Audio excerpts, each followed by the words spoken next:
Prepare yourselves for a battle of epic proportions between two titans. Feast upon their voices and revel in their words. This is Dueling Ogres.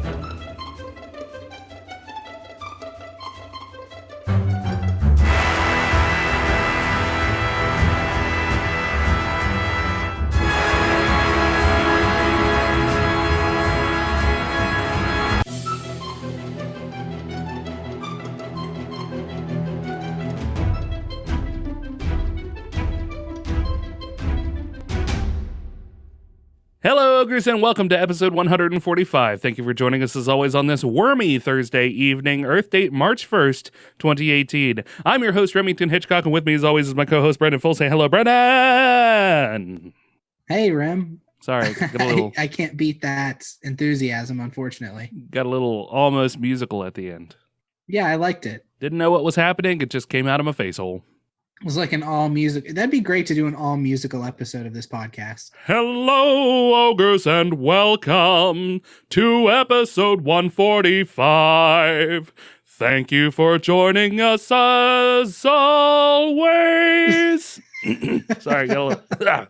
Well, this was just the dress rehearsal, so it's fine. It doesn't have to be perfect. Yeah, exactly. And now that everybody's eardrums are blown out, I'm going to kick Bucky from our Discord. Sass me, you son of a bitch. Oh wow, he's really tempting fate on this, doesn't he? I know.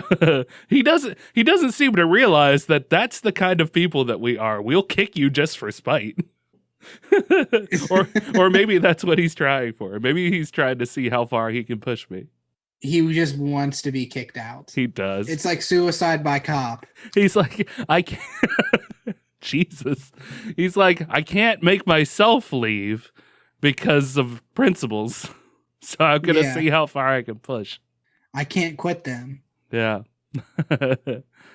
It's like trying to beat an addiction, getting away from the Dueling Ogres. Mm. Once you've put us in your nerd hole, there's no going back. Nope, we're in there. We're like one of those earworms that they put in those sci-fi shows that attach to your brain and just continue feeding until you're nothing but a wordless puddle of goo. Like Animorphs. Yeah, like what? Yeah, the Yeerks from Animorphs. They were these little aliens that crawled into your ear and took you over. They latched onto your brain. Ah. And they would force you. The people who are already controlled would force you down into like the breeding pits, and these slug aliens would crawl into your ear and attach themselves to your brain, and then they would take control of you. Ew. And they would just beat down your will so much that you would choose to go back to the breeding pits and drop them off so they could swim around in this liquid, and then they would go back in your ear again. They would just drain your will completely. Ah. Effectively turning you into a controllable zombie. Basically, yeah. Sweet. Animorphs got pretty dark towards the end. Somebody was doing a whole lot of bad acid. Yeah. So what have you been doing, Brandon Full? I have been preparing myself for playing D&D. Yeah. Sundays with you and some other people. Yeah, that's pretty exciting. We're finally getting some D started again. Don't say it like that. We're getting the D on. Getting ready to get D'd. We're going down on the D. I mean, you can just say D&D. It's not that much longer. Listen, this is the 21st century. This is 2018, Brandon. We have to say things as short as possible. They have short AP. Yeah, they have to fit into like a 56 character max. So we're going to do some D on Sunday. Mm-hmm. We are indeed. I'm DMing. We're breaking into 5th edition. Which is interesting for me because I don't even know 5th edition at all. Yeah, I don't really either. There's not a whole lot of difference between it and 3.5 from the looks of it. Do they still have the power cards that 4th edition had? Not that I have seen. So I'm not thinking so. In the character sheets or anything, it doesn't reference any power cards. So... Okay. 4th edition seemed to really be, I think they were just trying to push the miniature agenda. I mean, It all had that kind of miniature, like maybe almost a Warhammer kind of vibe. Not that I've ever played Warhammer, but...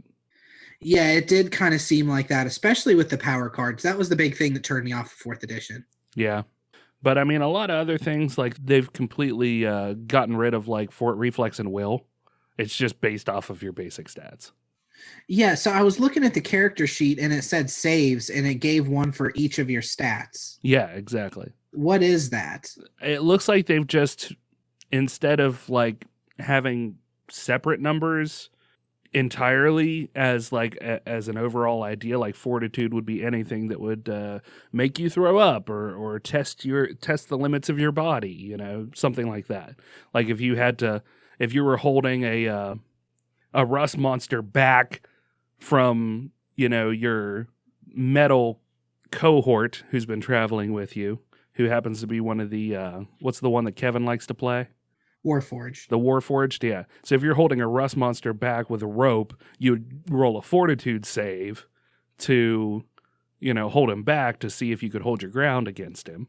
Whereas in this instance, it would just be like a strength roll. Okay. So is it your strength stat or is it your strength modifier? You would use your strength modifier to add to your 20 roll. Your saving throw modifier. So you don't have specific saving throws for classes now? Yeah, it doesn't seem to. And I think that was just kind of one way that they simplified it. Like you get your racial buffs, and then your classes have your special abilities, but I haven't made a character yet.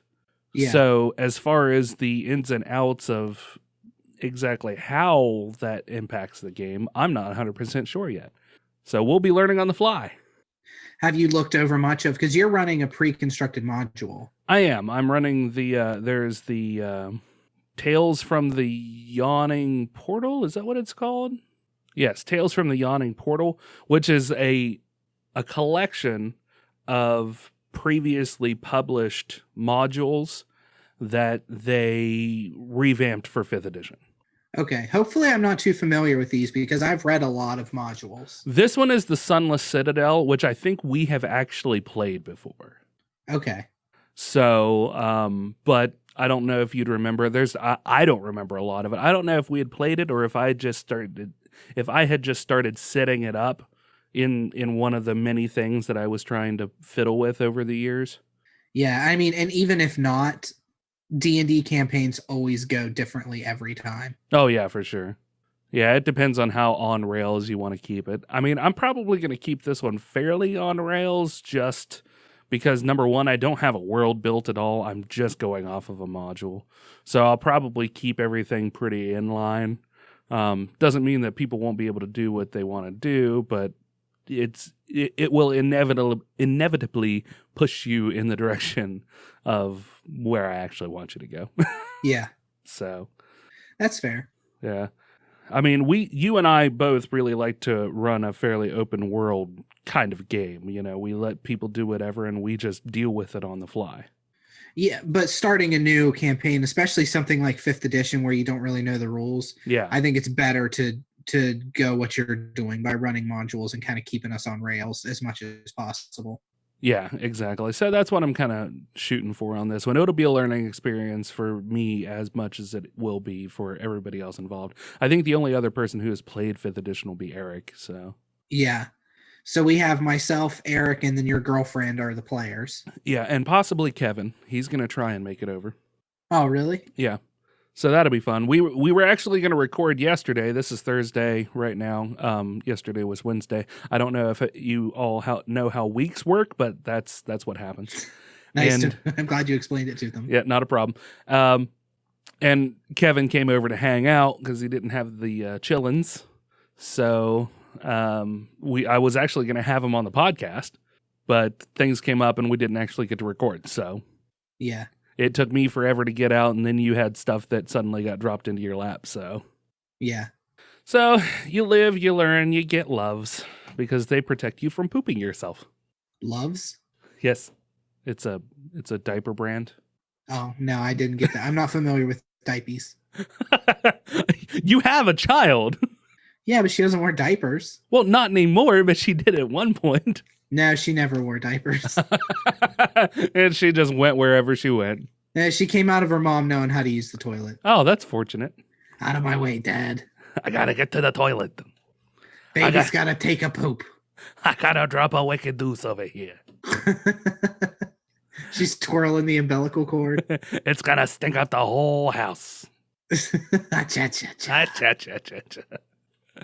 Oh. So yeah, to wrap up, I'm excited to play D&D. I'm playing an Elven fighter. I haven't played a fighter in forever. Yeah. So I'm pretty stoked. And I'm sure we'll have updates as to how our campaign's going. Yeah, probably. Probably so.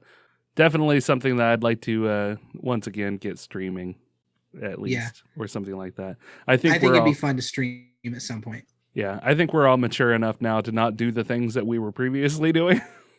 Yeah. To fuck everything up and make us sound like terrible human beings. Yeah, which is why we could never release the old recordings. One of the many myriad of reasons why we could never release the old ones. Exactly. So what have I been up to, you ask? Yes, Remington. What have you been up to? You kind of cut out when you were saying it. Sorry. So what have you been up to? I ask. I have not been up to much. I have been trying to prep for the campaign.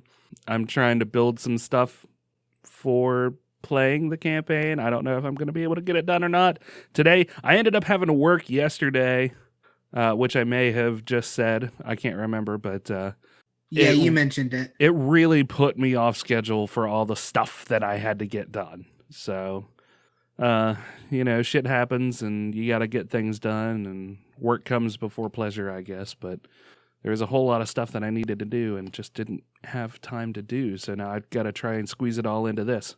So I don't know when the episode will actually come out. I'm going to try and prioritize it first, but I was going to try and do some streaming. I don't even know if I'm going to have the time to do that with the other things that I want to get done. So I still want to get to play Headlander, the Adult Swim game that I mentioned the other episode. So if you're interested in that, go over to twitch.tv/duelingogres and hit the follow button. And maybe you'll get an update when we go live on that. Kevin and I were talking about him possibly playing some Hearthstone and streaming for us. Oh, that'd be cool. He's really kind of excited about that idea, I think. So you finally got him excited about it? Yeah, well, he didn't want to write any fucking articles, but I might be able to get him to actually stream and play his game at the same time. Well, I'm doing this anyway. Yeah, might as well. Yeah. So, and he said that he's hopeful to have a little bit more time now that the kids are growing a little older and things of that nature. So, yeah, he's hoping to have a little bit more Kevin time. So, yeah, that's kind of what's been happening on my end. What are you trying to build? Okay, so you remember how I had bought a projector that I wanted to have over top of the table? Yes. Well, I still want to do that. But the problem with the little LED projector that I bought is that it doesn't have a very wide throw angle on it. So even if it's on my ceiling, the picture itself is kind of small. Okay. So, and this was actually another one of Kevin's ideas partially. I had one, because I have a projector right now anyway. I had wanted to put up a mirror over top of the table, hit it at a 45-degree angle, and then turn my projector around so it shines onto the table. Yes. Mirrors are fucking expensive. Mm-hmm. So a mirror that's close to the size of the table was incredibly expensive, like in the hundreds of dollars range, like $150 to $250. Yeah. I was like, I'm not going to fucking drop that much for something I'm going to suspend over a table. And then Kevin was like, well, why don't you just get some of those on the wall or on the door mirrors? He's like, you can get them for Walmart for like $6. I was like, really? So that's what I did. I went to Walmart last night and I bought the full body wall mirror or door mirrors. Oh, okay. Yeah. And you can get it there's $6 a piece. So I bought 3 of them so I can tear them down, link them together, and they will be the size of the table. So you're going to have mirrors suspended from your ceiling? Yes. Sounds like a brilliant plan, doesn't it? Yeah, seriously. It also sounds like the nerdiest room in the entire universe of nerdy rooms. God, I hope so. That's the only thing that I live for, Brandon. Yeah. Nerdy stuff. I'm excited for it. I'm excited for all of it. It's been so long since we've done anything like that. Exactly. Yeah, I am too. I'm excited to get back into the DM's chair. I mean, the thing that's been holding me back the most is that I haven't been all that creative when it comes to like world building and stuff. It's just not something I've been throwing myself into. So it'll be fun to go through that and try it out. Yeah, time seems to be our biggest enemy on all of this stuff. For sure. So you got a story you can bring us into to start off this episode, Branafo? I do. Remington, who is your favorite Mexican child? Wasn't it that kid who was like, when we were in high school, wasn't he Mexican? The one whose dad like kept him hostage for a while until that he finally released him? The Gonzalez? Elian, yeah, Elian Gonzalez. I think he was Cuban. Oh yeah, you're right. I didn't think he was Mexican. I thought he was something else. I just couldn't remember what he was. Well, forget him anyway, because the right answer is Dora the Explorer. Oh, swiper, no swiping. Yes. Yeah. They're doing a live action Dora the Explorer movie. They haven't started filming. They haven't cast anybody yet, but they have a release date of August 2nd, 2019. Okay. And the movie, so it's live action. She's going to be cast as a teenager instead of a 7-year-old kid. Okay. And it is produced by Michael Bay. So there's going to be a lot of explosions. Yeah, and directed by Nick Stoller. I looked him up because I wasn't familiar with who he was. He is the writer of The Muppet Movie and Forgetting Sarah Marshall. Okay. That's cool. Yeah. So obviously the Dora the Explorer movie isn't aimed towards us. Right. It's not a movie for you and I. For sure, yeah. But I don't know what you're going to do with a live action teenage Dora produced by Michael Bay.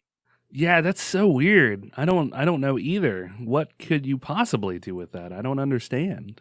Because I mean, the cartoon was her going on adventures and trying to find things out with her map in her backpack. Yeah. So like, is she going to have the magical backpack? Is she going to have Boots the monkey? I don't know, is there going to be a fox wearing a burglar's mask? I want to know what's happening in this live action film. Moves to the city with her cousin Diego. She moves to the city with her cousin Diego? Yes, to live with her cousin Diego. In the movie? Like the plot? Yeah, and that's all that's out of the plot of the movie so far. Okay. So Diego is going to be in the movie. Huh, okay. So to calm your fears, yes, Diego is going to be there. Thank God. I was worried for a moment.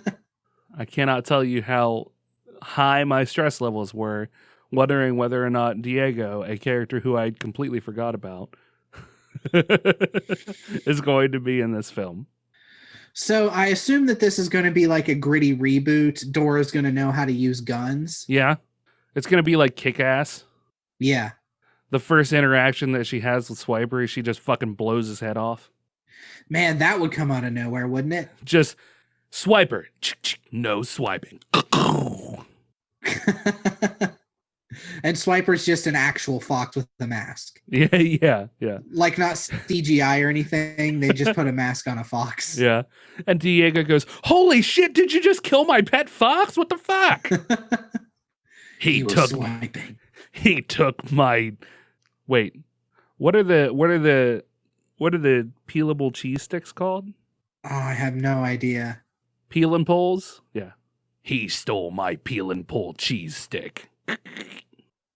That's what we'll go with. I think you should have gone with sopapilla. I don't know what that is. It's some sort of Mexican dessert. Okay, whatever. I mean, it's not like I seriously doubt that we're going to be learning Spanish from her in this gritty reboot. I don't think that's going to be the focus, Brandon. This R-rated Dora the Explorer movie. Although that'd be fucking hilarious if it is. Hey, friends, do you know the meaning of punta? Jesus. Jesus Christe. She's, instead of boots, like just the actual monkey, she's got like giant mech boots that she puts on halfway through the movie. And Bring me my boots. There's just a monkey logo on it. Yeah. Like the company who made them. You're getting into like the Super Mario movie territory where it's barely related to the source material at all. That's how we like it around here. We're not like the source material podcast. No. Hosted by Jesse Starcher. Yes. Who we can't talk badly about because he shares our stuff and comments a lot. That's true. Not like those scoundrels at Kapow, the Pop Culture Podcast. That's right. See, I did a friendly interview with Jordan Lowe of the Kapow, the Pop Cultured Podcast. It's still really hard for me to say. It's just my big tongue and lips get in the way. and he shared it out by saying that I had taken him hostage. I only took him hostage for a little bit, just enough to get the answers out of him. Yeah, and I mean, there's nothing wrong with that. It's a little bit of hostage taking. Yeah, I mean, okay, it's by definition, I guess I took him as hostage, but I let him go. There weren't any repercussions, and I gave his toe back.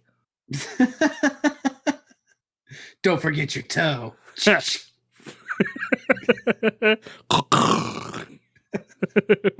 I like to think you used a slingshot to bring it back to him. Just hits him in the forehead. Yeah. He spins and falls down. That's silly. This is all silly. It's ridiculous. Speaking of Jordan Lowe, who owns a comic shop, this is kind of a real slant when it comes to a segue. The new Wonder Woman movie, Wonder Woman 2, are in talks with Kristen Wiig to cast her as the nemesis, or at least one of the nemeses, in the Wonder Woman 2 movie, Cheetah. Yeah, this is weird. Yeah.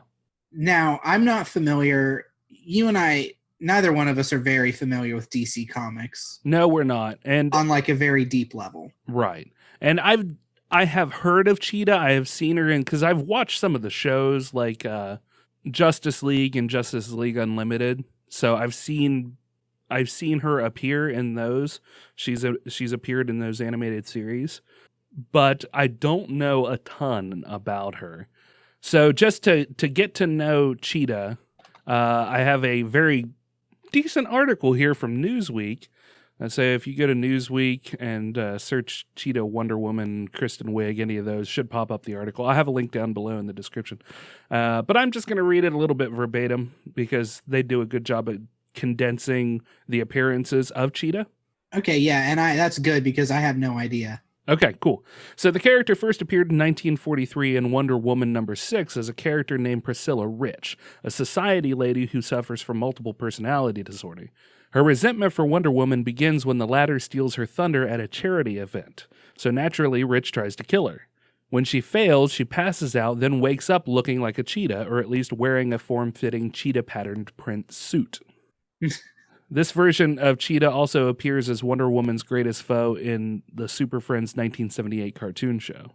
But by 1985, DC had reinvented Cheetah, turning her into Barbara Minerva, a British anthropologist. This former friend of Wonder Woman is corrupted by superpowers given to her by I had this right a little earlier when I was practicing it. Hold on. Kartaga, the plant god, while she was on an expedition in the jungle. She is turned into a cheetah woman with powers that include the speed and hunting prowess of the animal she's named for. She also appears in the animated series Justice League and Justice League Unlimited, like I mentioned. So she was actually there. I actually went a little bit further and went to the DC Wiki to see where she was in this current timeline. So a plant god granted her abilities that turned her into a cheetah woman. Yeah, so basically she had gone to the African jungle to search for a lost city, a lost tribe, the Kartagan tribe, and her guides led her into an ambush because these I can assume these Kartagans didn't want to be found. Okay. So her guides, knowing this, lead her party into an ambush, and there are only two people who escape, her and a doctor who had come along as well by like leaping off and jumping into the river. So they find their way back to this Urs-Kartagan tribe in this lost city, where they're getting ready to perform a ritual to the Urs-Kartaga god, which includes a ritual sacrifice. The why did I forget what that word was? The ritual is interrupted by, I don't know if it's a warring tribe or something. Anyway, it descends into chaos, and the high priest Chuma is saved by Minerva, who will become Cheetah. And they like rush into the temple, and it kind of collapses and locks them in, and with the doctor that she had escaped earlier with. And he's telling her about what the ritual would have done for this ailing woman that he was getting ready to sacrifice. And it was going to imbue her with Urs-Kartaga, the actual cheetah god. Oh, okay. So she insists that Chuma does this to her, and he's like, well, I mean, I can't. I need a blood sacrifice. So she kills the doctor that she had escaped with to take the powers. The problem is that apparently, as is all bloodletting rituals, you need a virgin. She didn't fit that category. So she ends up only getting partial powers during full moons from Urs-Kartaga. And otherwise, she stays in like a human form and is very kind of weak and frail and not very impressive. Until later down, as her story continues in the DC universe, she eventually gets full control over the powers. But so that's probably where we'll be at there. I guess, see, because my issue with Kristen Wiig is she's a great actress. Yeah. I haven't seen her in a lot of serious roles. Yeah. And the way that Cheetah ties into Wonder Woman in this world is that she becomes obsessed with Wonder Woman's lasso. So that'll be another thing, because they didn't have the lasso in the movie, did they? I don't know. Okay. I don't think that they do. Somebody can feel free to correct me if I'm wrong, because neither one of us have seen the Wonder Woman movie. But yeah, I'm not 100% sure if she has the lasso in the movie. I think that's kind of still makes me laugh every time we talk about this stuff, and neither of us have seen any of these things. It's all conjecture, right? I just hope nobody's listening to us for any sort of like actual opinion on things. Well, I mean, we have opinions. We just they're very surface opinions.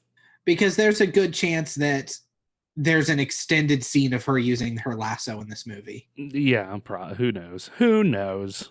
But Kristen Wiig's right now is just rumored to be.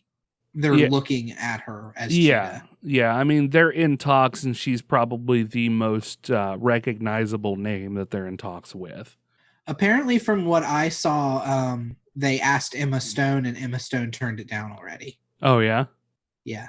Emma Stone probably would have been a really good Cheetah, too. I think I saw a Photoshop somebody had done online of Kristen Wiig as Cheetah. Oh, yeah? With the full makeup and everything, and it looked pretty good. Yeah. I can see Kristen Wiig pulling off the sort of quiet doctor idolizing Wonder Woman. Yeah, I think it would be, I mean, depending on how the story goes, I don't think that she would do a bad job in any respect. It is weird to see her in what would be a more serious movie. And not even just a serious movie, but playing like an actual villain. Right. But yeah, again, I don't think she would do a bad job. I think she's very talented as an actress, and I'm sure she could pull it off. It's just weird to imagine her. Yeah. I mean, I guess she did have a serious movie. I can't remember what it was called, but it was some movie where she went on a trip with her brother. Yeah. Yeah, I know what you're talking about, but I don't remember what it's called either. Yeah, but she plays that kind of like indie, sad, serious. Yeah. See, now all I'm thinking about is Emma Stone, because I have a huge crush on her. Emma Stone? Yeah, I'd love to see her in a skin tight cheetah print outfit. My mind is just right in the gutter. Sorry. Oh, you creep. I know. I'm terrible. Not doing anything for Brandon. I should probably watch myself on this episode talking like that. It is Women's Month after all. Oh, is it Women's Month? Yep. March is Ladies Month. Where did I've this gone go? through this many years of my life and had no idea that there was a ladies' month. Yeah. It's like last month was Black History Month. I think all of the months have something now. Yeah. I'm not 100% sure. April is Nacho Month. May is Drawing Pictures of Horses Month. April never was my month, Brandon. You get it? Because Yeah, it's I know, I got Nacho you. Month? It's Nacho Month. Yeah? I got it. I'm Unfortunately, I got it. I'm sorry. I'm stupid. But I mean, along that vein, Facebook had launched a Women in Gaming initiative, where it's a hashtag shetalksgames. So it's, like I said, it's officially Women's History Month, and Facebook has prepared festivities to honor women in the gaming industry. So this is an article from comicbook.com by Leanna Rupert. There are so many amazing men and women in the gaming biz, and it's not just in one medium either. Game developers, journalists, script writers, voice actors, motion capture, publishing. There's no limit to what one can accomplish. More and more young women are looking to getting into this growing industry themselves, and this Women in Gaming initiative aims to help them do just that. So to celebrate, Facebook is telling 100 tales of established women from all corners of the gaming market. By sharing success stories of these women, they're hoping to inspire the next generation to do the same, to utilize contacts, to become more involved in an industry that does tend to favor the male perspective. So I think that, we can still agree to that the gaming industry still tends to lean toward a male-centric audience. Yeah. But I think honestly that we've come quite a way since the start of this podcast, because we used to talk about that quite a bit. Oh yeah, for a long time that was a point that we would discuss. Yeah. And I think that games in general, just even in the presentation, you're not seeing nearly as much like in the fantasy games where women are wearing completely like quote unquote armor that just barely covers their nipples. Yeah. We're seeing women having a lot more armor. And I think that owes very largely to Game of Thrones, where Brienne of Tarth, we're seeing her in full plate mail and just running around and being a fucking badass. And then to that end, she also, the actress who played Brienne, plays Captain Phasma in Star Wars. So I forget what her name is exactly. Hold on. Gwendolyn Christie. Yeah, that's right. Is what her name is. Yeah, I knew it was Gwendolyn something, or I knew it was Christie something. I had half of it in my brain. Christie Gwendopoulos. So they're featuring 100 stories of 100 women in gaming? Yes. They will be using the hashtag shetalksgames to spread the word and hopefully spread some inspiration. The tag has 20 videos so far to its niche, and there are plans for 100 total for the next month. Executives, human resources, artists, designers, journalists, women of all professional walks in gaming will have their time in the spotlight to share their story and inspire others with their progress. In addition, Facebook is also partnering with Women in Games and the European Women in Games Conference to provide travel and accommodation support during key events that center around it. Well, that's really cool. Yeah. So in an effort to put your money where your mouth is, as the article quotes, I hope I'm doing a better job at reading an article than I used to. Yeah. Okay, good. Yeah, I would say so. Good. I used to be real Yeah, you're adding inflection and emotion to it. Yeah, I used to be real dry about it. Yeah. So again, in an effort to put your money where your mouth is, as the article states so eloquently, they want to not only inspire, but also to provide the means for women to chase their dreams no matter what corner of the market they are looking to lend their talents. So, I mean, that's the better part of the article. I'm sorry, everybody, that I tend to read them a little verbatim. I'm not as good at Brandon when it comes to talking about stuff like that, but it's really cool. It's a cool program that Facebook has taken on, and I think that it'll do a lot for just showing young girls who are into gaming that they can actually be involved in the creation of these games as well. That it doesn't have to be this niche thing that only males are getting. There are plenty of females in the market who are branching out and taking over the gaming industry.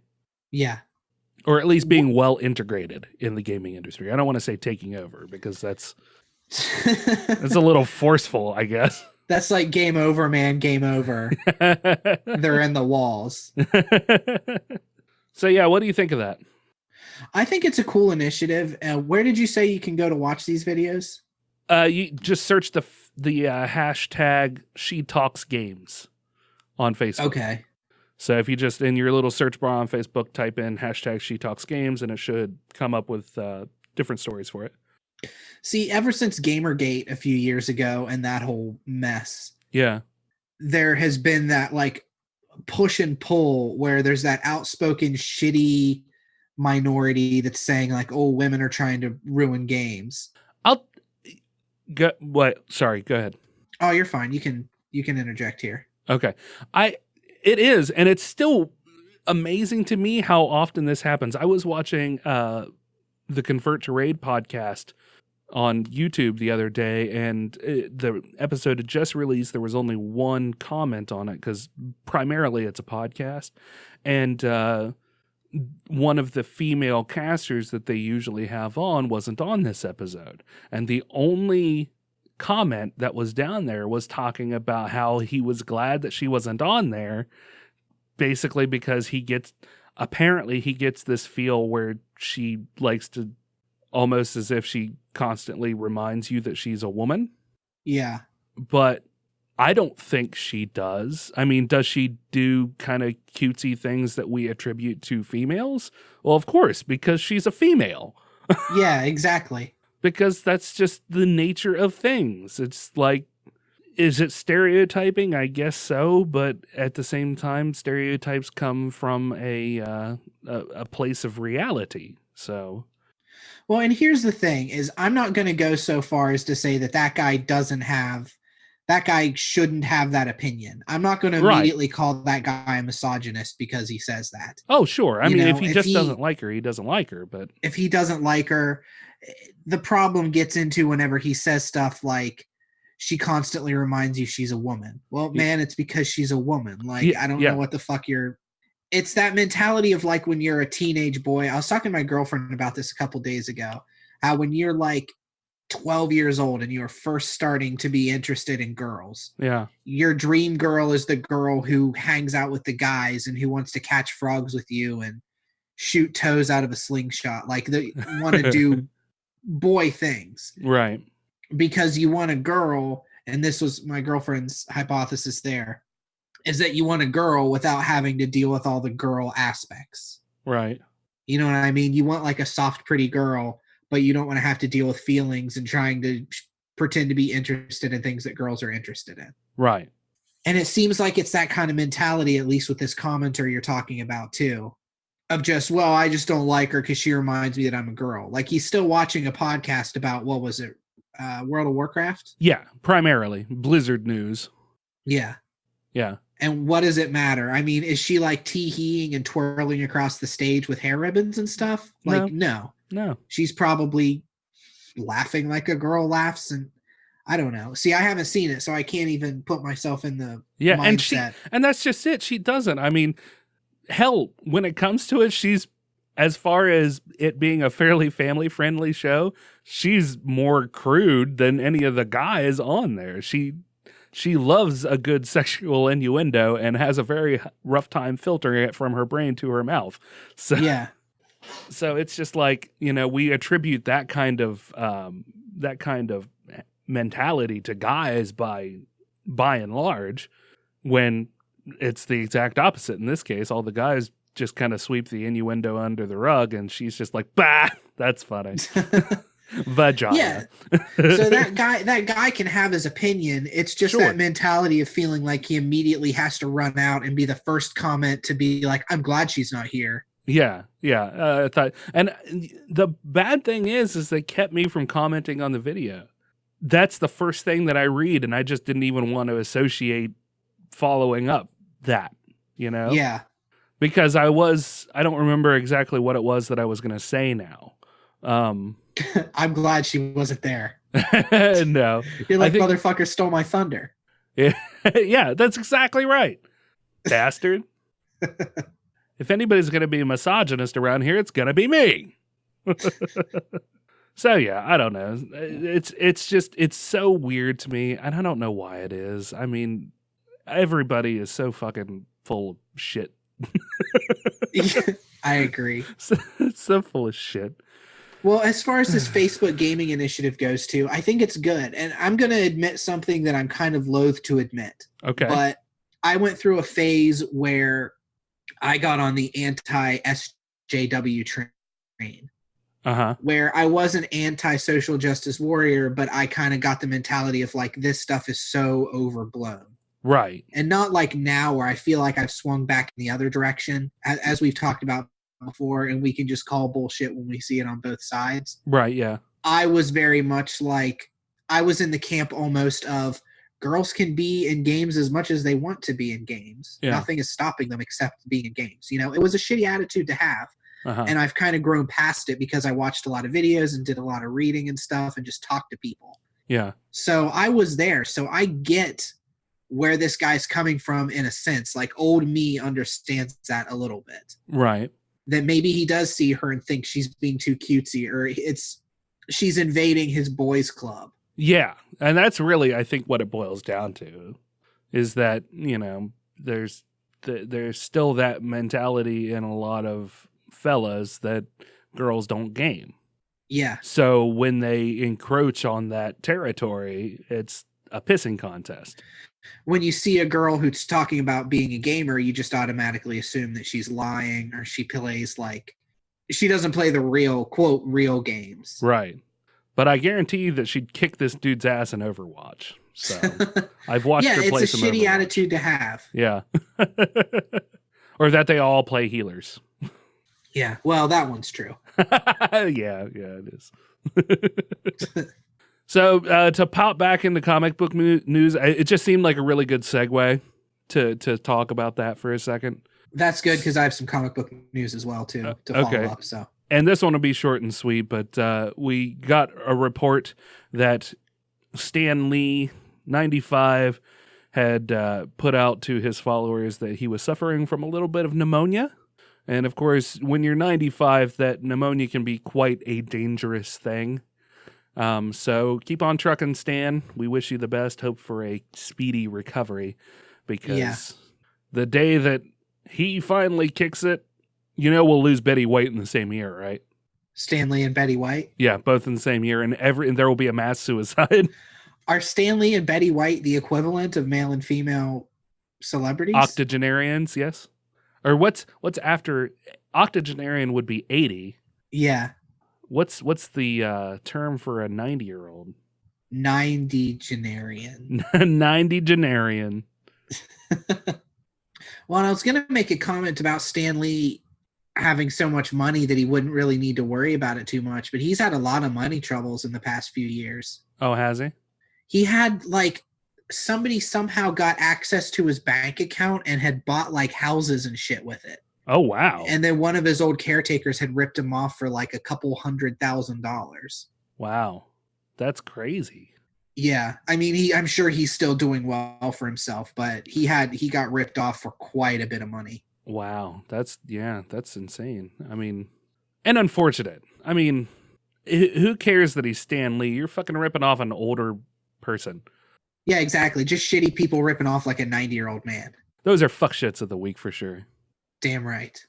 A nonagenarian is what you would call somebody in their 90s. A nonagenarian? Nonagenarian.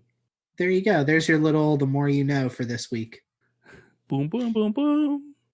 I think that's the tune for it. I don't remember for sure. Yeah, it is. Okay, cool. So what's your comic book news? On the Thor Ragnarok Blu-ray, Yeah? there's a making of documentary, and it has Benedict Cumberbatch on it.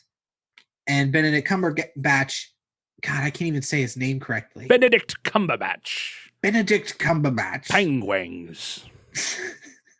Still a thing that Ginger and I do. He hints that the Marvel movies are going to start expanding to new dimensions. Okay. I mean, He that says, makes sense. Here's a quote.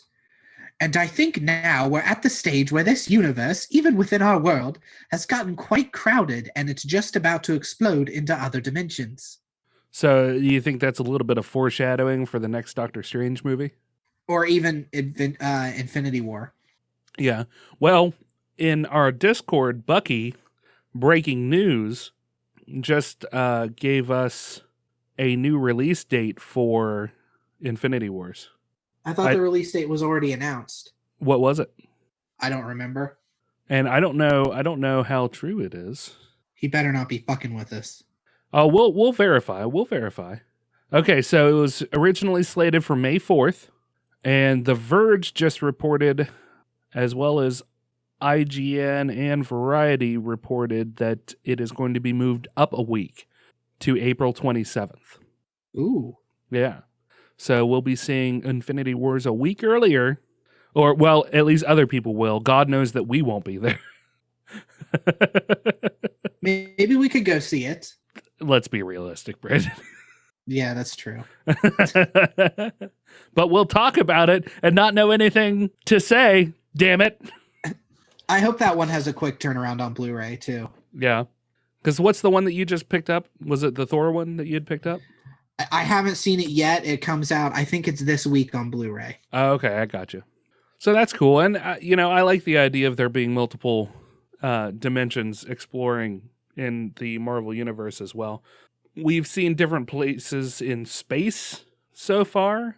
We've gotten a little taste of time as well, if you count the expanded Marvel Cinematic Universe with, like, Agents of S.H.I.E.L.D. and Peggy Carter. Yeah. So we've seen glimpses into the past and that stuff of that nature. And I can definitely see it going into other dimensions too, because famously now, Steve Rogers and Tony Stark aren't going to be in any more movies after Infinity War Part 2. Yeah. Or at least the actors who play them or the characters themselves. The actors who play them. Yeah. So you're probably looking at Falcon for Captain America. Yeah. And then who knows who for Iron Man. Is Bucky not going to take over as Captain America? I guess he potentially could. Yeah. I don't know where he sits in the storyline right now. I mean, I think traditionally doesn't Falcon take over as Captain America? Yes. Yeah. So I don't know. It'll be cool. It'll be interesting to see where it goes. And I think, especially if Cumberbatch is talking about it, who played Doctor Strange, that's where Doctor Strange kind of resides, is in the multiverse. Yeah, Doctor Strange does a lot of dimensional hopping stuff. Exactly so. And we've seen a fair bit of it in the cartoons as well. There's, in one of the Spider-Man cartoons, I think there's a run of several episodes where he is hopping from dimension to dimension, meeting different Spider-Mans, including a pig, a farm animal. Spider-Ham. Yeah, a farm animal universe where you get to meet Spider-Ham. Yeah. Yeah, that one was pretty fun to watch. I actually have comics with Spider-Ham in them. Yeah. Yeah, he was like in little shorts in the back of comics. That's cute. Yeah, he is adorable. I'm so stoked for where Marvel's going to go with their movies, though. I really am. Yeah. Yeah, it's continuing to just be that juggernaut in the movie industry when it comes to superheroes in film. Yeah. And, in the ones that I have watched, I get that cookie cutter feel, but I also don't. They also still stand on their own merit, so I'm still enjoying them. Oh, yeah, and I mean, we're so behind on seeing them, you even more so than me, because I at least attempt to watch them at some point. Yeah. Although I haven't really done anything with the DC movies, which is to our detriment, because I feel like it's not something you're going to watch, and I want to go through and watch Wonder Woman and Suicide Squad. I'd like to be able to talk about them without having that bias that I already have of being a Marvel fanboy. Right. See, I mean, I'd like to watch Wonder Woman. I don't know if I'm have any interest in watching Suicide Squad, to be honest. Well, what about Justice League? Justice League, yeah, I'd totally watch Justice League. I'd even be willing to go back and watch the Superman movies. Ugh, they're not good. Well, I saw the first one, and I did not like it at all. Yeah. I've seen most of the And this was when I Batman didn't ones. have a job, and had nothing but time to sit and watch movies. This wasn't like now where I have time to watch a movie before it's like, well, I better get ready for bed and got to work tomorrow. No, I had no job. I could do nothing but sit around and watch movies. Right. And I still turned the Superman movie off before it was finished. Yeah. That's pretty bad. That's pretty bad. Once they started destroying the city, I was just like, I'm fucking done. This is terrible. It was the climax of the movie, and I was like, nope, done. Yeah, that's really rough. Poor Superman. So, do you have anything else in the vein of comic book and or movie news? No, but I guess going back to the Stan Lee thing, sort of. There was also the news that Kevin Smith, you saw that, had a major heart attack. Yeah, absolutely. I don't know why I didn't even think of it, but yeah.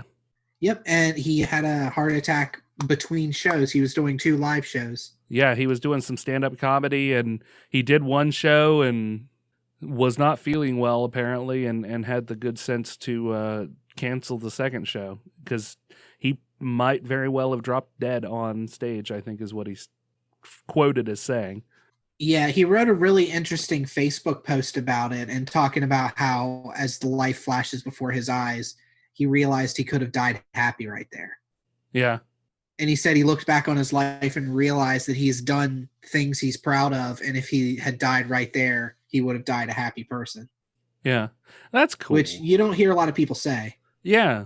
I mean, he has that he is the testament of a dude who followed his dream and did what he wanted to do and became successful of his own merit and worked in an industry that he wanted to work in and kind of made his dreams come true. So, and he's kind of made an empire out of podcasting. Yeah, for sure. But as far as that goes, I saw part of a story that Chris Pratt, people were jumping on his ass because on Twitter he added that Kevin Smith. You know what I mean? Like at that Kevin Smith, and then send him a message that way publicly, praying his ass off for him. And what? He said he was praying his ass off for him. Okay. And that he believed in the power of prayer. Okay. So that's just a normal reaction, right? That people then jumped all over him for.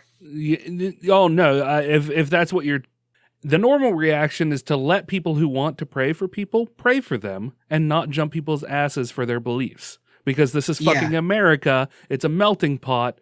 Fuck off. I'm an agnostic. I'm not going to begrudge anybody for fucking praying for somebody. Yeah. God damn it, that pisses me off. Well, and here's part of the reason people said that is because it was right after, we don't really ever get into it, but it was right after that last school shooting in Florida. Yeah. Where people have gotten into the how thoughts and prayers don't mean anything. Like action is really what it is, which I can agree with. You can say thoughts and prayers all you want, but if you're not doing anything to actively try to stop what's happening, then thoughts and prayers don't mean a whole lot. In that particular instance, I can get behind that thought process. Yeah, but this Chris Pratt thing is totally different. Yeah, it's completely different. And Chris Pratt is a devout Christian. He is very proud of his Christianity and his upbringing and his faith. You know, that is really? Yes, that's what makes him.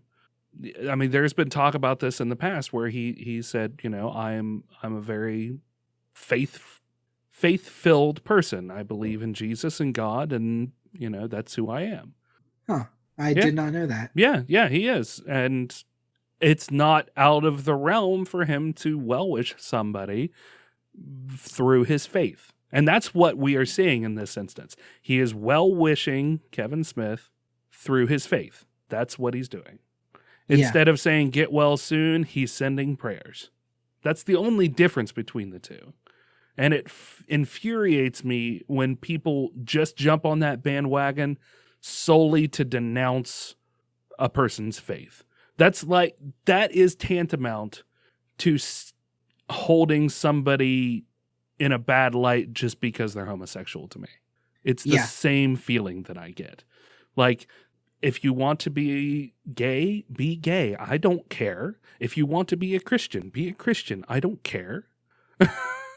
And if you want to think that homosexuality is wrong based on your faith, you have that right. To think homosexuality is wrong? Based on your faith. Yeah, you're just kind of shitty about it. But not necessarily. You can think that and not be shitty about it. That's what I'm saying. If you're touting it, if you're spewing it from the rooftops saying that you hate fags because Jesus doesn't believe in fags, then you're being a shithead. But if somebody comes up to you and is like, well, are you gay? And it's like, well, no, I'm not gay. I'm pretty religious and my religion speaks against that. That is an avenue of discussion and an avenue of difference in person. Yes. That's it. That's all it is. And that's all that it amounts to. If you respect that person's opinion and they respect the other person's opinion, that's okay. It doesn't mean that they're not going to buy cakes from them, for instance. Yeah, well, it all goes back to what I think, being an atheist, that people who are not religious, people who are atheists, can be so fucking insufferable. Yeah. Almost more insufferable than what I find religious extremists to be. Yeah. Like, just let Chris Pratt show that he is happy and praying for Kevin Smith. You don't need to make this big production and say, oh, well, thoughts and prayers. Yeah, exactly. Like, save it for something important. Read the room. Yeah. I'm right there with you. I am right there with you. So much for Dueling Ogres, right? Yeah. Friendly ogres who agree on things. That's like 90% of this show. I know. You got me on a rant, though. Yeah. So that's good. I don't get passionate very often, but I can't like, if we're going to push for equality, then be equal to each other. Yeah. If you're going to, it drives me nuts.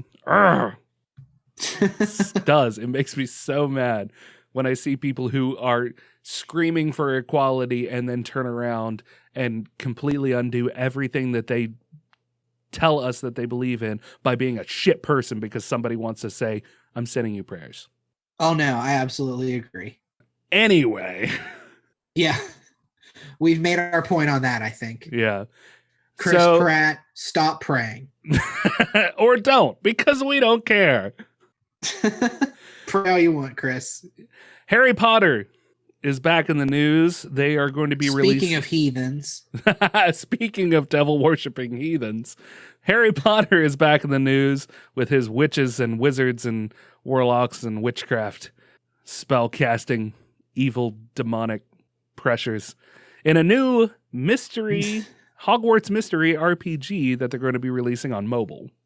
First of all, I guess my first impression that I want to get from you, Brandon, is what do you think of them releasing a Harry Potter anything now?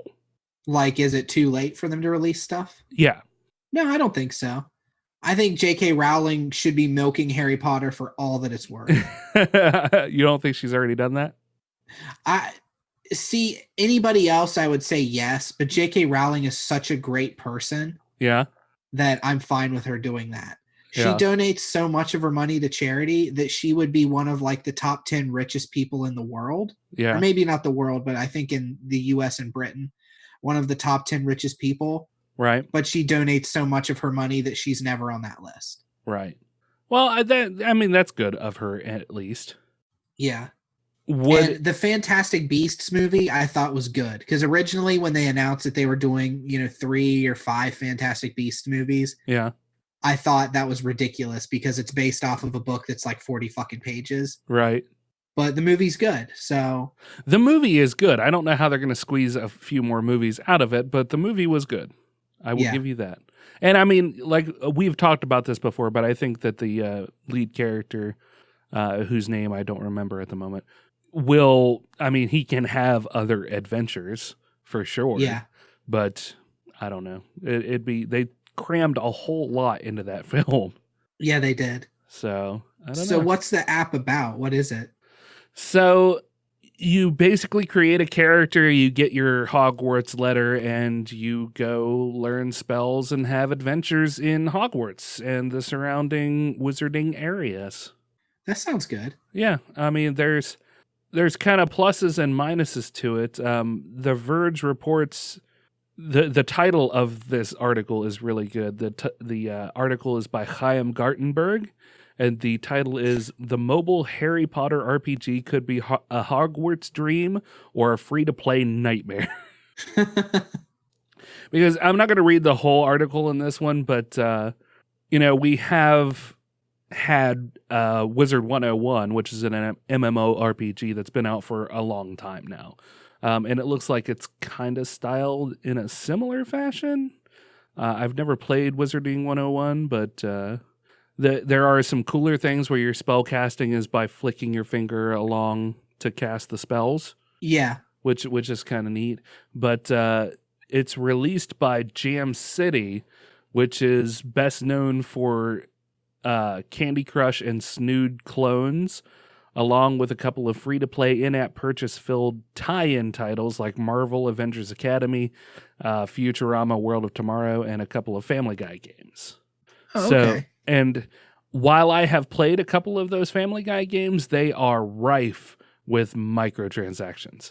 So Chaim's thought on this particular game is that it could amount to just a grind fest. He says that he spots what appear to be 3 different in-game currency systems and at least one timer, which certainly, which certainly doesn't shake the feeling that this will be more of a microtransaction-filled grind fest than a magical adventure. He goes on to say that it looks pretty similar to the free-to-play RPG Star Wars Uprising that came out a few years ago, which looked like a promising place for fans to build their own character and enjoy their own adventures in the Star Wars universe, but it got bogged down with microtransactions and was eventually shut down. So, oh, that's a shame. Yeah. So who knows? It might be a stellar magical adventure, or it could be another thing to waste your time in for no particular reason and just do the same thing over and over again. I can tell you, my daughter recently finished reading the last Harry Potter book. Oh, yeah? Her mom and I tried to get her into Harry Potter for probably a year and a half, and she didn't want it. She had no interest in it because mom and dad liked it, so she didn't want to read it. Right. We finally got her. I traded her where I said, I'll read one of your favorite books if you read the first Harry Potter book. Okay. So we did that trade. After she read the first Harry Potter book, she just fucking devoured the rest of them. She loved the story because Harry Potter is a great series. Yeah. This is the kind of game that she would love. Yeah. And I can tell you that she plays a lot of games on her phone. I don't attach a card to her phone. I don't buy her Google Play money because it's so tempting. All of these games are made to have things you spend money on. Right, for sure. Nobody has more fucking time in the world than a 10-year-old kid. Yeah. So there's no way, she might be drawn to try to spend money, but I've seen her play these games that are like, you could do one move every 10 minutes and she plays them and enjoys them because she has so many games going at once. Right. So it doesn't really matter. She can just bounce from game to game to game to game and complete the tasks and still be engaged in something. Yeah, exactly. Yeah. So I think that there's a good chance that that's who these games are for. Yeah. I suppose that's true. That's a lot to keep track of. It's definitely a good way to keep your mind sharp in regard to at least multitasking. Yeah, I don't know how she does it, but I know she does. I don't know. You and I both are not particularly good at multitasking, I feel like. No, not really. Yeah. I have been doing all sorts of things here and there, and I'm starting to feel a little overwhelmed with the things that I've been getting into. And I'm trying to find that balance of doing that while doing some of the other things that are, I guess I would call extracurricular. Like there's a lot to manage at work. This is my first full management position, so keeping track of a lot of the things there. And I'm doing that just fine. Not to say that I'm like a shitty manager or anything. I'm handling it fine. But like if I take myself out of everything that I'm doing and look at all the shit that I'm doing, it's pretty overwhelming. Yeah. So I try not to take myself out of that too much. Well, you got to be careful not to burn yourself out. Yeah.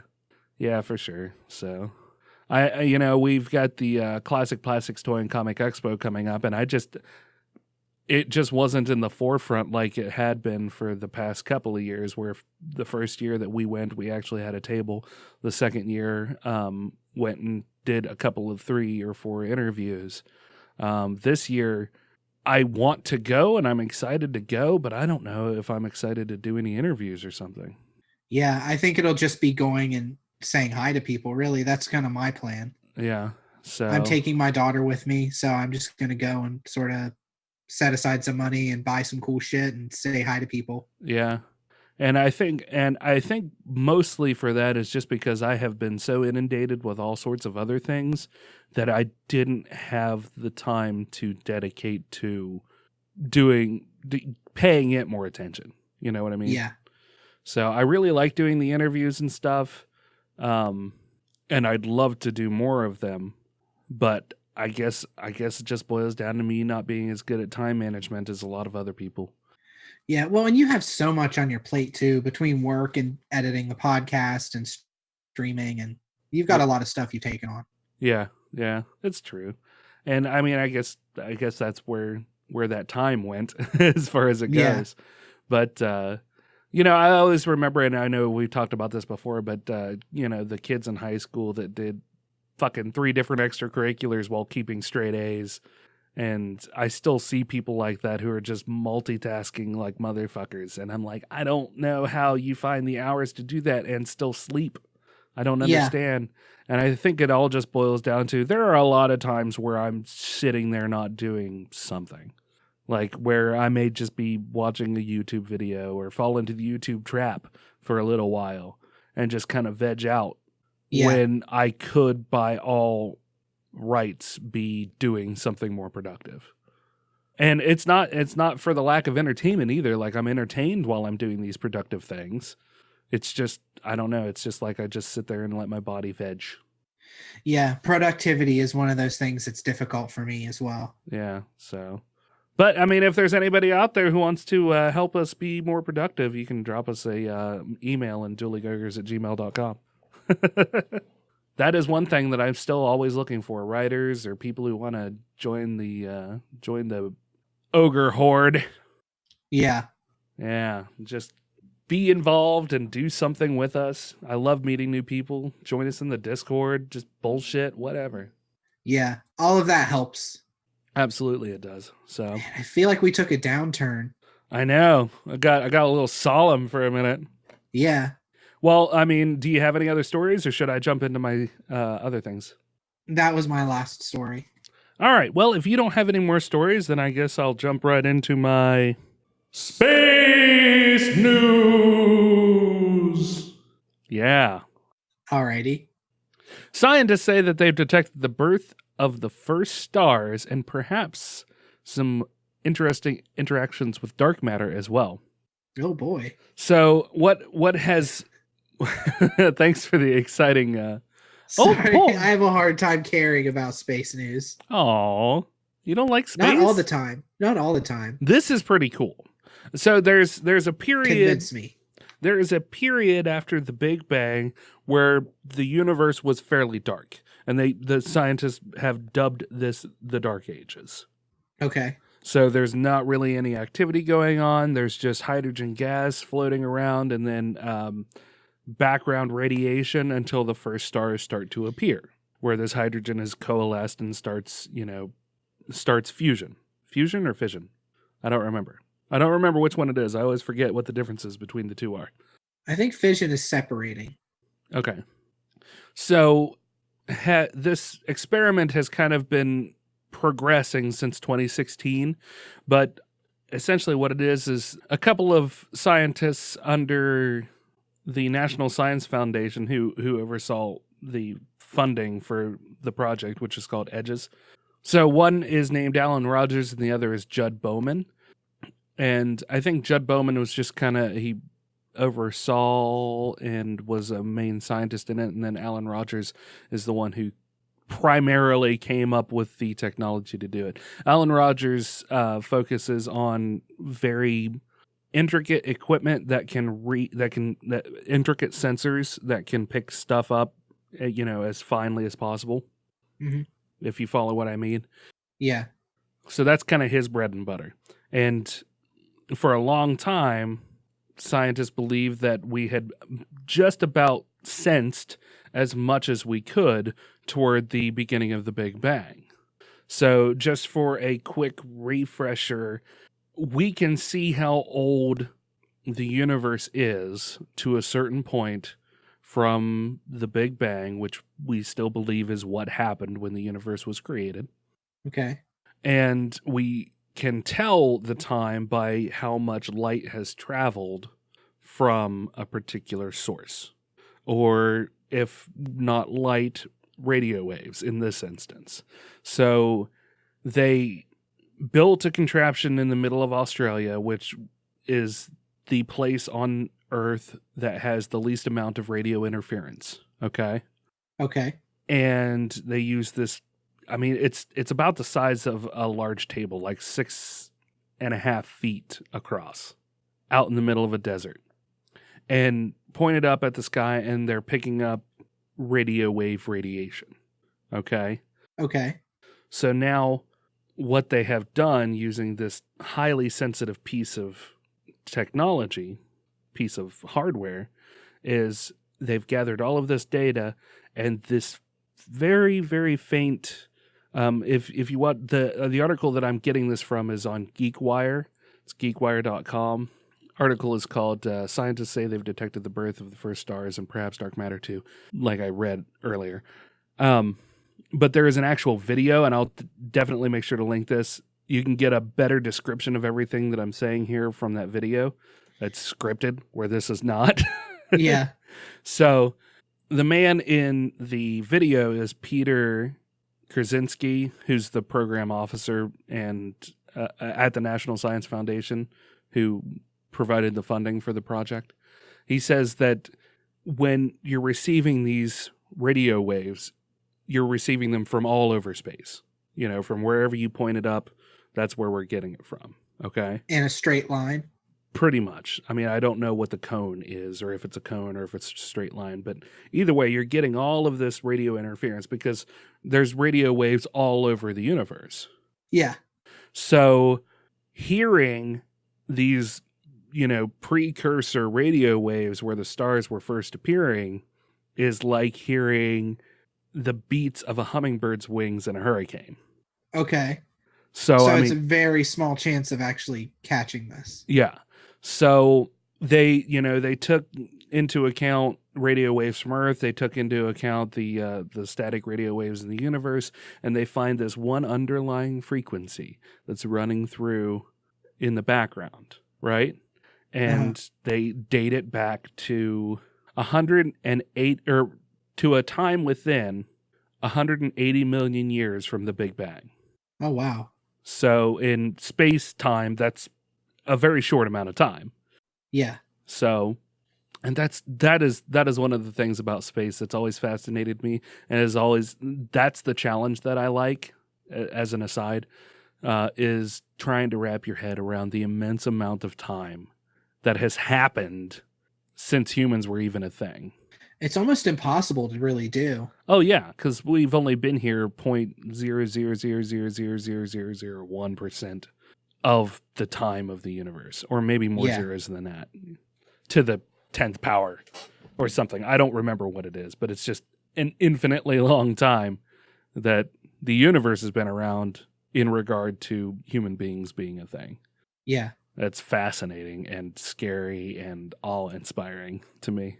So they can't discover this with a telescope. You know, the Hubble has if I'm not mistaken, the longest viewing distance of any of the telescopes that we have, and it's seen some pretty amazing things. But the anything past that at this time in our space exploration, it has to be divined using like radio waves and other background radiation techniques.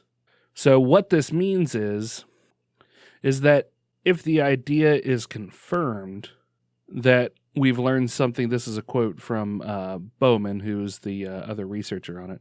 If the idea is confirmed, we've learned something new and fundamental about the mysterious dark matter that makes up 85% of the matter in the universe. This would provide the first glimpse of physics beyond the standard model. Because what they found is that the radio waves that were coming back, the readings indicate that it's a lot, that this fusion, this creation of stars, happened in a lot colder environment than was previously predicted. Okay. Like by double the amount almost. So it wasn't an explosion so much as a freeze? No, not exactly that. Just happening in such a way that it's not about how much colder it was, just the fact that it's colder than what the models were predicting. So it's not about exactly what was happening at the time, but the maths involved versus what we're actually seeing. Yeah. That's what makes the science interesting, is the finding out something that was previously unexpected. Okay. So that's the kind of thing that the scientists get geeked out about, is that the model is saying one thing and now we're getting some real time data and it's saying something completely different than what the maths predicted. So now they have an entirely new theory to work with. Yeah. The article goes on to read that, and there are potential pitfalls with this as well, because scientists historically have a problem when theories start to be questioned. Einstein was notorious for questioning theories and it got a lot of flack and was ostracized from a few academic places because he challenged the status quo. So that's something that still happens in the science community. Not as bad, because that was like during World War II and there was a whole lot of Nazi stuff going on at the same time, and he was a Jew. So Harvard theoretical astrophysicist Avi Loeb, Aviloeb, I don't know if I'm pronouncing that correctly, told the Associated Press that if observations are fully verified, the discovery deserves 2 Nobel Prizes, one for finding the signature of the first stars and the other for gaining insights into dark matter. However, he noted that such extraordinary claims require extraordinary evidence. Quote, "What makes me a bit nervous is the fact that the signal doesn't look like what we expected." So he's questioning it because he's saying everything we knew, the signal would look this way. Now the signal's this way, so how do you know for sure that this is what this signal actually is? Exactly. Right. Okay. So the signal consists of radio emissions associated with the earliest stars during the phases of the universe's history known as the cosmic dawn and the epoch of reionization. When the first stars fired up, they sent out a blast of ultraviolet light that interacted with the surrounding hydrogen gas. Specific frequencies of light were absorbed by hydrogen atoms, causing a telltale change in the pattern of emissions. So this is what they're reading. Bowman and his colleagues looked for characteristic dips in frequencies of cosmic background radiation that should have been affected by the ultraviolet blast, but it wasn't easy. Models predicted that the dips would be found in wavelengths between 65 MHz and 95 MHz, a range that overlaps FM radio frequencies and radio emissions from the center of our Milky Way galaxy. The sources of noise that are surrounding it can be up to like 10,000 times brighter than the actual signal that they were reading. So the pattern of the radio signal seems to suggest that the hydrogen gas in the early universe was much colder than expected, like I said. I'm just kind of reading the article now, if you hadn't picked up on that. Yeah. That implies that there could be something amiss about the observations, or that a significant effect hasn't been accounted for. So it could be that they are reading the wrong readings, or it could be that there's something in the maths that scientists missed. Yeah. I hate scientists. They think they're right all the time. So really, at this point, what we're looking for is for another group to independently corroborate the evidence that they have had, because that's how we go forward from this point. And they think that the effect of it being much colder has to do with the dark matter in the universe interacting with the star's formation. That's where the dark matter enters into it. So they're waiting on verification before they can really start celebrating too much. Exactly. They're waiting for a replication of results. So who knows how long that'll take, but it's definitely interesting. You know, we're getting a snapshot that's a little bit closer to the Big Bang. Yeah. And seeing if the Big Bang is truly something that happened or if it's something that is just postulated, you know. We're still 180 at this point, we're 180 million years away from knowing exactly what happened for true in the Big Bang. Yeah. And I don't know, So- that's exciting to me. Go ahead. That sorry. is cool that we're making steps towards it. That's it. Yeah, that's it, really. I'm sorry. I couldn't really get behind that story too much. That's all right. Well, maybe I tried. maybe we can talk about the worm moon instead. The worm moon? Yeah, there's going to be a full worm moon. I think it's tomorrow, Friday. So it'll probably already have passed by the time the episode gets out. I'll try to get it done as quick as I can. But What exactly is a worm moon, Remington? so the worm moon is like the first moon in March, the first like full moon in March, if I'm not mistaken. And it's essentially the time where you actually will see worms coming up through the ground and milling about after their winter hibernation. So I guess that's the peak time. It's kind of like the groundhog seeing a shadow. You know, if the worms come up, then it's starting to be springtime, that sort of thing. Yeah. I think is kind of what it is. So this particular event happens in conjunction with the natural phases of worms coming out of their hibernation. Worm moon is like the most D&D name I've heard in a long time for something. Right? You must meet the necromancer beneath the worm moon. It's so funny the phrases that human society holds on to. Yeah. So it signifies like the official start of spring, the worm moon does. And there'll be 2 full moons in March, which is interesting to have 2 full moons in a single calendar month. And you'll also be able to see some pretty good views of our neighboring planets in the night sky as well. So the worm moon will happen March 2nd. And then in continuing moon news, because that's funny, apparently the network builder Vodafone said that they were going to put a 4G cell phone network on the moon in 2019. Like, to what end? I don't know. I didn't read the article. I just thought it was funny. Like, why would you have a 4G network on the moon?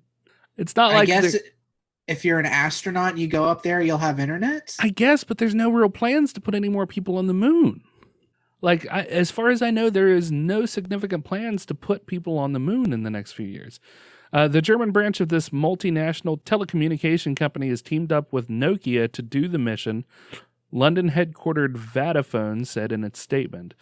The network is to support a private lunar rover mission by PT Scientists, a private space company based in Berlin, which plans to launch a lander and 2 small rovers to the moon on a SpaceX Falcon 9 rocket. PT Scientists said their team is committed to bringing down the cost of space exploration and democratizing access to the moon. Their moon rover plan aims to study the lunar rover used by the Apollo astronauts during their historic landing in December 1972. Huh. Yeah, so I don't... Let's see if it... I'm just going to go ahead and keep reading the article because let's see if there's a reason, like a decent reason for doing this. It seems like publicity stunt more than anything else. Yeah, I kind of get that feel too. Nokia will create a space-grade ultra-compact network that is said to be the lightest ever developed, weighing around 1 kilogram, the same as a bag of sugar, according to the statement. The planned network will enable PT Scientists' lander to broadcast a live video from the lunar surface to the audience on Earth and facilitate the communication among the lander and rovers. So, okay. So that's kind of interesting. You have like a live feed from the moon. So they're setting up the 4G so they can communicate better as well. Yeah, which that would be a good step in regard to, you know, continuing to launch us out further into space. You know, it would definitely be a good idea to have satellites out there further that are capable of orbiting the sun to bounce signals through and off of. Yeah. because at the moment we are very much stuck with radio and I guess potentially laser signaling. But I don't know how far that technology is gone. And what I mean by that is, with a laser, you pretty much have the speed of light, so you can send information. But it's like was it fiber wire? Fiber optic. Fiber optic, yeah. It's like fiber optic, only without the cable for it to go through. So the problem with that is that you lose packets because the fiber optic cable itself keeps the photons. Yes, the photons constrained as it sends through the cable. So if you don't have that cable, and I mean, I could just be pulling shit out of my ass, but if I understand how it works, without that cable, if you take a laser in your hand and you shine it on a house, a quarter of a mile away, that laser beam is not going to look like a little pinpoint. It's going to look like a huge dot on the side of the house because the photons are expanding outward as it goes forward. Yeah. And then those photons can be acted on by outside forces as well. So radio waves are kind of our best communication means when it comes to space travel, which is one of the reasons why it takes a little time for stuff to come back from the space station. To continue the article, under previous communication technologies used in moon exploration, such as analog radio, transmitting data consumes considerable energy reserves and requires rovers to be stationary for it to work. The great thing about this is that it saves so much power, and the less energy we use sending data, the more we have to do science, says Robert Bohm, CEO and founder of PT Scientists. So having this next grade network out there on the moon allows for a faster data send and receive, which means ultimately, like you said, there's less power to do it and more room for scientific discoveries to happen. Okay. Yeah, I've come around on this. This doesn't just sound like a publicity thing. It sounds like an actual good thing for the moon and for us. Yeah, I agree. And, that could lead to multiple rovers being sent up and having a better means of communication for us to see the viability of, say, harvesting hydrogen-3 from the moon, which is a very good power source. Yeah. Potential power source. I think I've talked about that in previous episodes as well. Mm-hmm. So, yeah, that's it. That's my stories. That's my space news. Man, you love that echo. I really do. So, yeah. So you're all done with your stories, right? Yes, sir. That ends mine as well. You have your shout-outs pulled up? Yep, I have my shout-outs pulled up, and actually Terry had a couple questions. So I'm just going to read his questions now before we get into the whole thing at the end, okay? Okay, sounds good. He said, you guys asked for questions. Rem mentioned he enjoyed watching Stargate Atlantis. What are your thoughts on Stargate SG-1? I liked SG-1 as well. I started off on SG-1, and it kind of... I originally saw the Stargate movie, and it was okay. Man, I love the Stargate movie. Oh, really? Did you? Yeah. After watching the series and being invested in the series, I really liked the series a lot better. I was a huge fan of Amanda Tapping, who she later, I think I might have talked about this years ago, but Amanda Tapping went on to do several other sci-fi shows, and one of them was Sanctuary, where she played a British scientist who worked with weird, like werewolves and Loch Ness Monster and, other, whatever that's called. Cryptids. Yeah, cryptids. And she had a British accent. And I thought her British accent sounded fake. Because all I had heard from her was in SG-1 where she plays an American soldier. Oh, okay. So when I heard her accent, I thought, wow, that's kind of a bad English accent, until I found out that she is actually from England. So her bad English accent was actually just her accent? Yes. So I don't know. It threw me for a loop. because I did more research and I was like, oh, she's actually British, so maybe I'm stupid.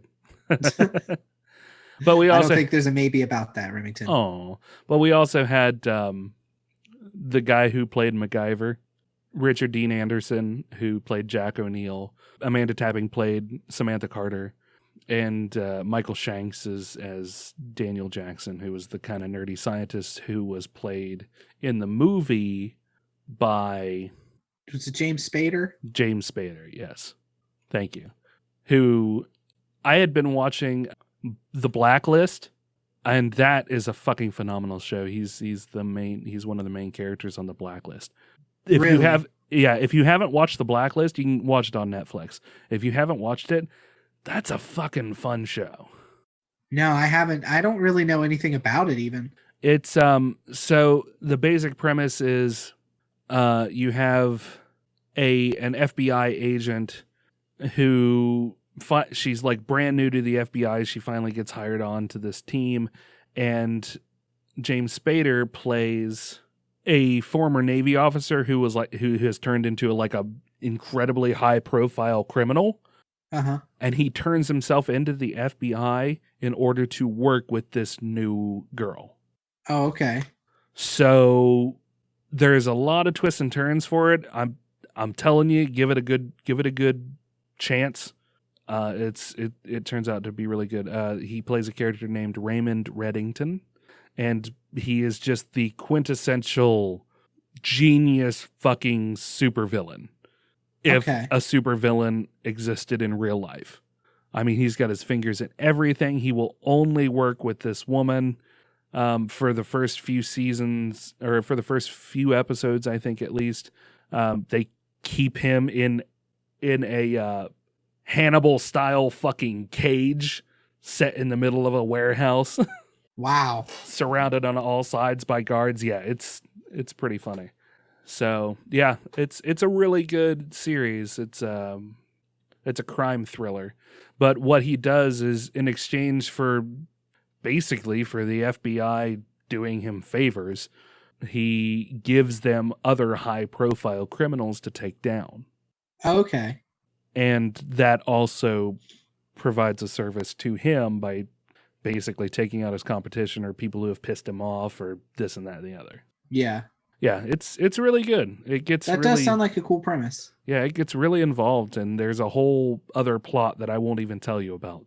Aliens? No aliens. No, it's still very much in the here and now. It's not outreaching like that. But yeah. So going back to it, yes, I really enjoyed SG1 as well. Sorry, so Terry. I got sidetracked. His other question was, do you guys think the Ruby chocolate will make it to the USA by next year's Valentine's Day? That would be a pretty nifty gift idea. Oh, absolutely. I hope so. Absolutely. There's no way that America is the fattest nation in the world. You don't think we're going to get another chocolate? It seems like they're trying to make it super exclusive right now, though. Yeah, but that'll fade. And in the age of the internet, it'll probably fade pretty quickly.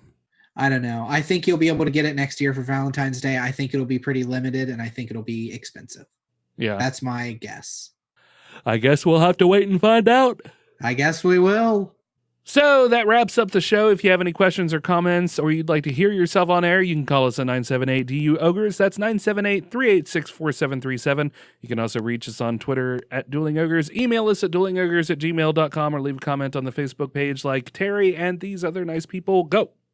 So to finish Terry's comments, he also said, I think Joshua Smith, who is the author we interviewed just a few episodes ago, will have a table next to mine at the Classic Plastics Toy and Comic Expo. Looking forward to crossing paths with him and you gents there. Coming up March 3rd and 4th at the Parkersburg Arts Center. Yes. On Market Street in downtown Parkersburg.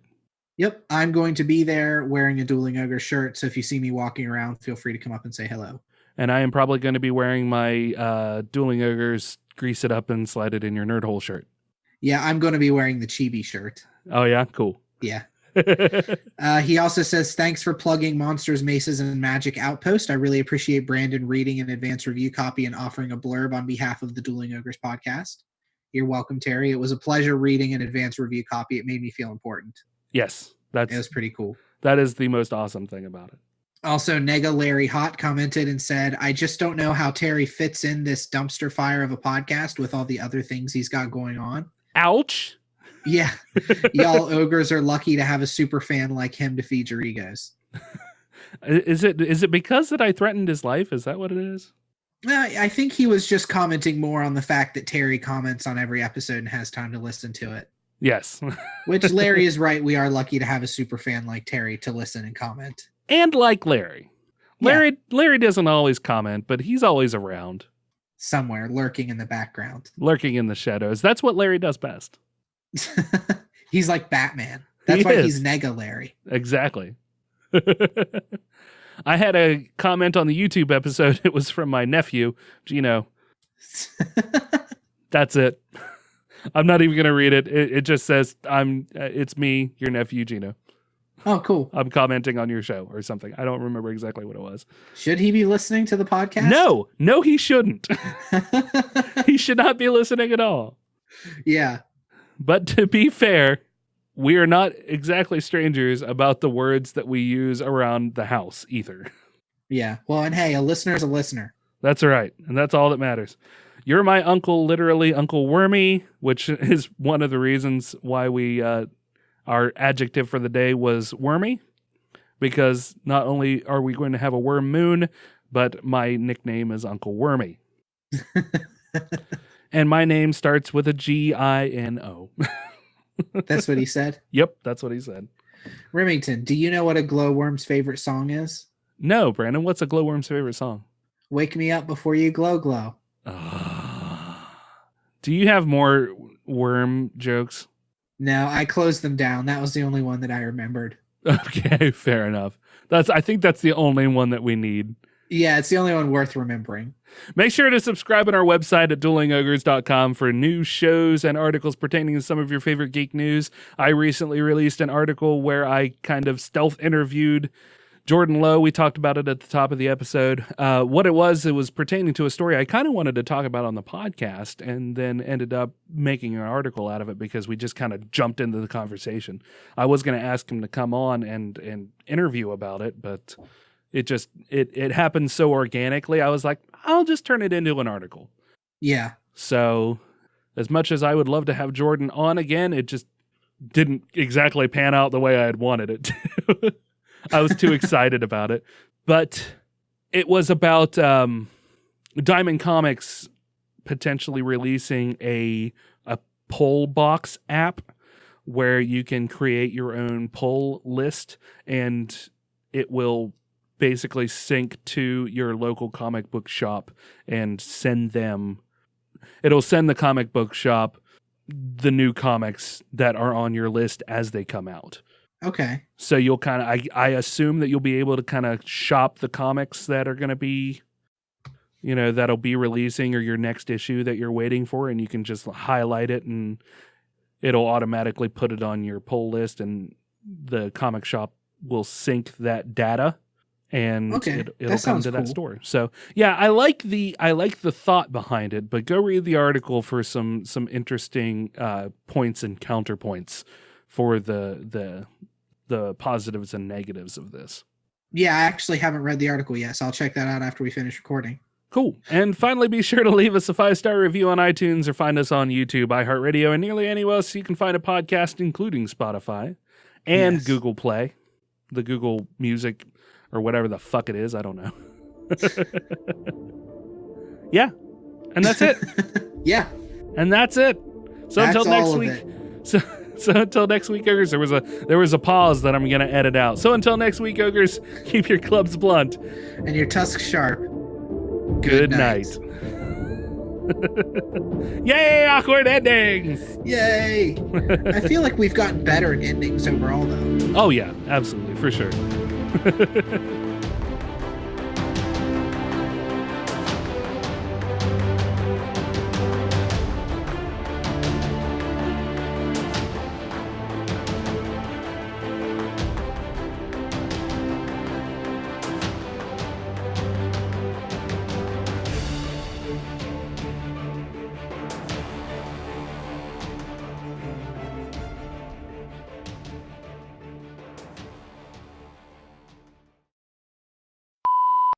As long as we acknowledge the awkwardness.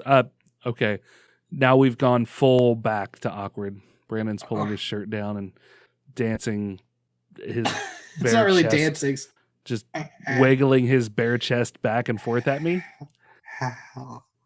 Now he's pretending to lick his nipple. It's weird and disconcerting. And now he has a stretched out shirt. Thanks. Yeah, I do. I've been wearing this shirt for like 3 days, so the neck's pretty stretched out from how I put on deodorant. That's gross. Why you so to put on deodorant? Why are you so gross? No, to wear a shirt for 3 days. I don't know why I'm so gross. Depression mostly. Okay, I guess. Yeah, I feel like that's a good chunk of it. Like, why do I need to put on a new shirt? Who cares? Who cares? Feck it. Feck it, I say. I said save the money shots for the podcast. Giggity. I just wanted to make sure I got that particular line on recording. Okay. So you can use it against me in my Senate run? Yeah, or put it on a shirt. Ugh. Put that money shot right on a shirt. No, it won't go on a shirt. It can go on a shirt. I've put it on a shirt before. It's true. That specific thing. Mm-hmm. Save the money shots for the podcast. Yeah, sure. Burp, burp, burp, burp. Womp, womp. Do like you've never smiled before.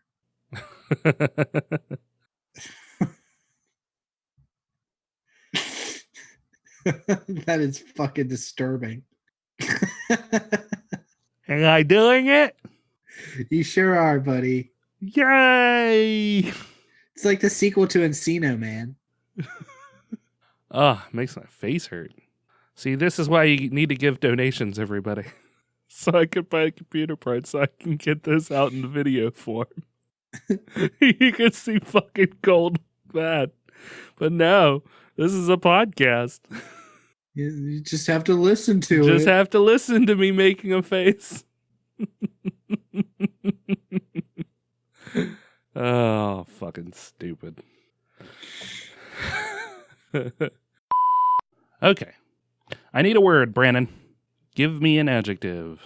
Frightening, horrifically, tentative. I think we've done tentative. Wormy. Wormy. We haven't done wormy. As if that's a word people use a lot. Yeah. Yes, we have not done wormy yet. Oddly enough, in 145 episodes, or is this 146? This is 46, I think. This is 146. What the fuck are you doing? Don't fucking yell at me, you piece of shit. Shut up. Shut up. Oh, maybe this is 145. Wormy. Wormy. Wormy. Wormy. Uncle Wormy. That's my nickname. He doesn't want to call me Uncle Wormy anymore. And Vanessa's like, no, you call him Uncle Wormy. Why doesn't he want to call you Uncle Wormy? Because he's growing up and he knows it's silly. Vanessa's like, you will continue to call him Mr. Uncle Wormy. You shut your mouth and call him Uncle Wormy.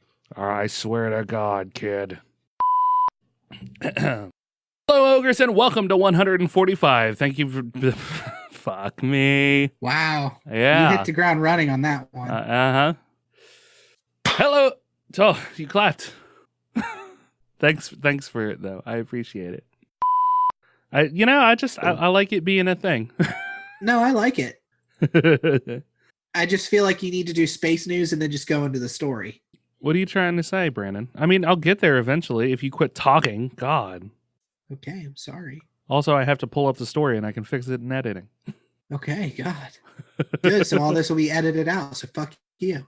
Yeah, fuck you. Now I will edit it out and put it as an outtakes because it's kind of funny. Good, you're an outtake. Your face is an outtake. Your whole life has been an outtake, Remington. I'll take your face. Big, face. stupid mistake. I'll take your face out to dinner. Oh, thank you. You're welcome. Deserves 2 Nobel Prizes. Nope. Noble.